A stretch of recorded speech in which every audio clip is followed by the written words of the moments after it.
Okay guys, I'm going to show you some ways to regress a sissy squat. If you're not familiar, it's a squat where our knees are going way over our toes all the way down. It's a pretty intense movement.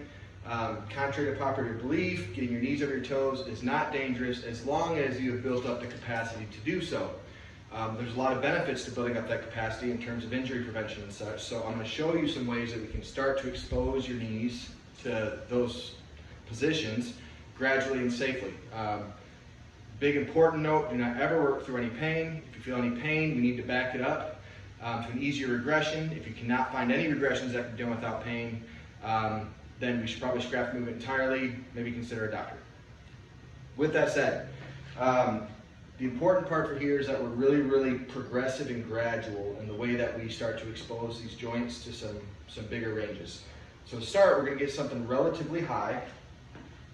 Set yourself up in front of it. We're going to start the movement by basically everything from our glutes up needs to be locked into place. So my glutes squeeze tight, my abs are nice and tight, my back muscles are nice and tight. Everything is just set up just like I'm doing a nice solid plank on the ground. And then from here, I'm going to press my knees forward as my body leans backwards until I get to my target. Now, for me to maintain this position, I have to stay pretty tight here, or else I'm going to round over, I'm going to fall over, I'm going to feel unstable, and that's just going to get more and more intense the lower you get. So we want to start ingraining that now. Tight glutes, tight abs, tight upper back, press your knees forward, and we'll come up on your toes a little bit, especially as we get lower. As that gets easier, we can find something just slightly lower, and that's why it's really important that we find something that allows us to progress.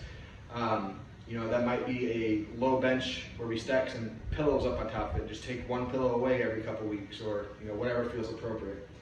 But again, every workout, every couple workouts, every week or two, just based on what you can tolerate, we want to move that lower and lower.